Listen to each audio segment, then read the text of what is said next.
தலப்பாக்கட்டு பிரியாணி இந்த மாதிரி டைப்பில் வீட்லேயே செஞ்சு பாருங்கள். கண்டிப்பாக டிஃப்ரெண்ட்டாக டேஸ்ட்டாக இருக்கும். வாங்க அது எப்படி செய்யலான்னு பார்க்கலாம். குக்கரில் நான் இப்போ 1/4 கிலோ கறி சேர்த்திக்கிறேன். அதில் ஒரு சொம்பு தண்ணி விட்டு கொஞ்சமாக உப்பு சேர்த்து லிட் போட்டு ஒரு 7 விசில் விட்டு எடுத்துக்கோங்க.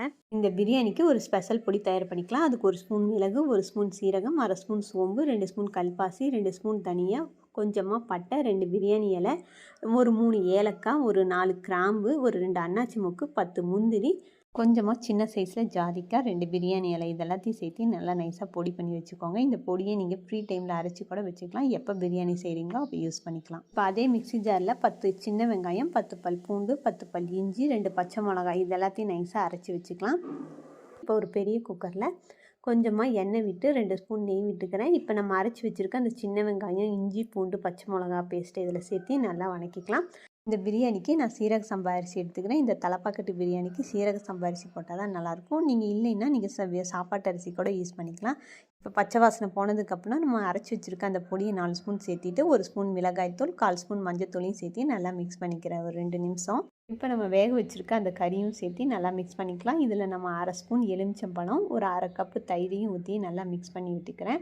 இதில் ஒரு கைப்பிடி அளவு புதினாவும் கொத்தமல்லியும் சேர்த்து ஒரு 2 நிமிஷம் நல்லா மிக்ஸ் பண்ணிக்கலாம். இப்போ நம்ம வேக வச்சுருக்க தண்ணி எனக்கு 1 கிளாஸ் வந்துச்சு. இப்போ அதையும் இதில் சேர்த்து இந்த பிரியாணிக்கு தேவையான உப்பையும் இதில் சேர்த்து நல்லா மிக்ஸ் பண்ணிக்கிறேன். இதை ஒரு லிட் போட்டு இதை ஒரு 1/4 மணி நேரம் இந்த பொடியோட பச்சை வாசனையெல்லாம் போகிற அளவுக்கு நல்லா கொதிக்க விட்டு எடுத்துக்கலாம்.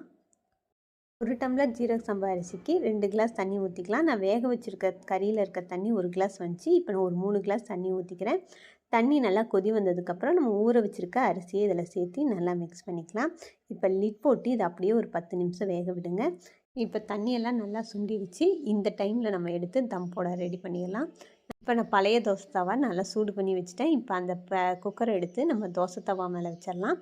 லிட் போட்டு வெயிட்டான பொருளை இது மாதிரி மேலே எடுத்து வச்சுருங்க. இது மாதிரி டைப்பில் ஒரு 10 நிமிஷம் வேக விட்டு எடுத்திங்கன்னா தலப்பாக்கட்டி பிரியாணி ஸ்டைலில் சூப்பரான மட்டன் பிரியாணி ரெடி. இந்த மட்டன் பிரியாணியை கண்டிப்பாக ட்ரை பண்ணி பாருங்கள். இந்த மட்டன் பிரியாணிக்கு பர்ஃபெக்டாக மேட்ச் ஆகிற மாதிரியான திக்காக ஒரு மட்டன் குழம்பும் செஞ்சுருக்கேன். இந்த மட்டன் குழம்பு எப்படி செய்யறதுன்னு நெக்ஸ்ட் வீடியோவில் பார்க்கலாம்.